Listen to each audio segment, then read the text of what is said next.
Au sommaire, je vous emmène dans la vallée du Rhône pour l'appellation Vaqueyras, donc on sera au sud, dans le domaine Brunelli, puis un livre sur les côtes du Rhône, et pour finir, mon coup de cœur en Alsace pour le Grand Cru Rangen. Alors vous êtes amoureuse de l'Alsace, mais vous connaissez très bien la vallée du Rhône, vous nous y amenez. Voilà, donc là on part, on va la mettre dans le bon sens, petite carte des côtes du Rhône sud, donc nous sommes la petite tache rouge, c'est Vaqueyras, son voisin illustre, c'est Gigondas, on est juste à proximité des dentelles de Montmirail. C'est une appellation qui est essentiellement en terrasse, sur 2 communes, Sarian et Vaqueyras. Et on est sur, quand même sur une surface de 1430 hectares. Donc, c'est pas si petit que la tache rouge que l'on peut voir. Voilà. C'est vrai. Voilà. Vu de haut, c'est un peu différent. C'est un peu différent. Et c'est un vignoble qui est très ancien. Alors, c'est un vignoble qui est très ancien. Comme l'ensemble des vignes de la région, elles ont été plantées par les Romains. Elle en tire l'origine de son nom, qui veut dire Valea Cadreria en latin, qui veut dire vallée de pierre. Alors même si c'est un sol sablo-argileux, il y a quand même de nombreux bancs de galets roulés, d'où son nom vallée de pierre. Et là où c'est Vaqueyras, c'est récent. C'est relativement récent, mais il y a eu...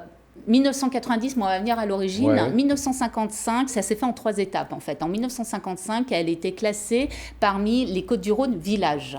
En 1967, toujours en Côtes-du-Rhône village, mais là cette fois-ci on a eu la mention Vaqueyras qui apparaissait en dessous. Et ce n'est qu'en 90, donc ça c'est récent, où il y a vraiment eu Vaqueyras. C'est validé en 90, donc il y a 30 ans. Voilà, à peu près. Les cépages qu'on retrouve dans le Vaqueyras? Alors, les cépages, déjà juste pour petite information, c'est essentiellement rouge pour 94% de l'appellation. Après, vous avez 4% en blanc. Voilà, il y a quand même du blanc à Vaqueyras et un petit % en rosé. Mais, minéral, vraiment... le blanc Oui, bon, non, ça reste quand même ça reste des vins blancs plutôt amples, ouais. Avec du gras, de l'amplitude. Pour revenir au cépage, pour revenir au cépage, il me perturbe là ce soir. Donc pour revenir au cépage, c'est un vin d'assemblage pour en revenir au rouge. Il doit comporter 50% minimum de grenache noir. Ensuite, vous avez 20% minimum de syrah, 20% minimum de mourvèdre. Le reste sont des assemblages pour le 10% maximum restant, soit du carignan, du cinsault et d'autres cépages qu'on peut dire complémentaires. Pour les blancs, c'est clairette, c'est vionnier, marsanne et roussanne. Voilà pour les principaux cépages de cette appellation. Et vous n'êtes évidemment pas venu les mains vides. Non, toujours avec mon petit coup de cœur. Voilà. Alors, mon petit coup de cœur, c'est le Vaqueyras, évidemment, 2017, jeune millésime. Le domaine, c'est Brunelli. Vraiment un domaine à suivre dans les Côtes-du-Rhône sud, parce qu'il ne fait pas que du Vaqueyras. Ce Vaqueyras a un nez très expressif sur des arômes de cassis, de cerise, de garrigue et légèrement poivré. En bouche, c'est un vin qui est très ample, qui est gourmand, qui est plein. Cependant, il a énormément de fraîcheur. La finale, on est vraiment sur des notes mentholées, anisées, qui renforcent côté fraîcheur. Pas du tout d'excès, pas du tout de chaleur, pas des notes d'alcool, même s'il titre à plus de 13,5. C'est vraiment un très joli vin qui garde beaucoup d'élégance. La trappe tannique est fine. La trappe tannique. La trame. La trame tannique. C'est pas une trappe. C'est une trappe. Tiens, on ouvre. Et on plonge. Toujours pas. Donc la trappe tannique est relativement fine. Ça vous permet quand même de le boire sur sa jeunesse. Il faudra quand même le carafer pour vraiment qu'il prenne un maximum d'amplitude et d'ouverture.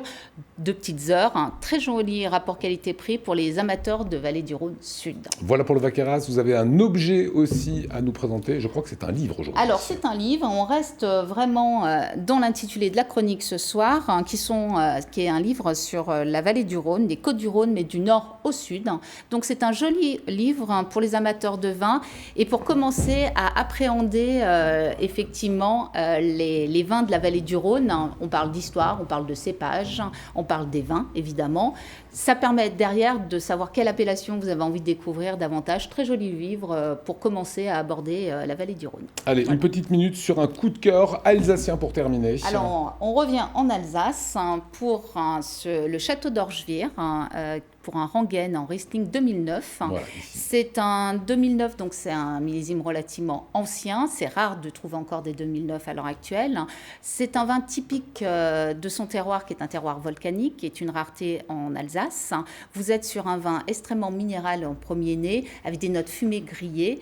En deuxième nez, vous allez avoir des citrons verts qui vont apparaître. En bouche, l'attaque est très franche, c'est un vin qui est racé, qui est minéral toujours, avec également en finale des notes salines. Très joli vin qui conserve beaucoup de fraîcheur, beaucoup d'élégance évidemment, un potentiel de garde très important. Et même s'il a 10 ans, il conserve énormément de jeunesse. Très joli vin à accorder, c'est un gastronome, à accorder plutôt sur des turbos, des Saint-Pierre, de jolis vins, de jolis poissons. Et voilà, très joli rapport qualité-prix aussi, un très joli grand vin d'Alsace. Michel, Gabriel, rien à redire. Rien à redire, non. Ah ouais, non, c'est les pros, on peut rien à faire. Alors, on rappelle bien évidemment que l'abus d'alcool est dangereux pour la santé, qu'il faut consommer tout cela avec modération et que toutes ces informations, vous les retrouvez sur le site de Apicurien avec de véritables petits trésors, également sur le site www.alsacevin.tv.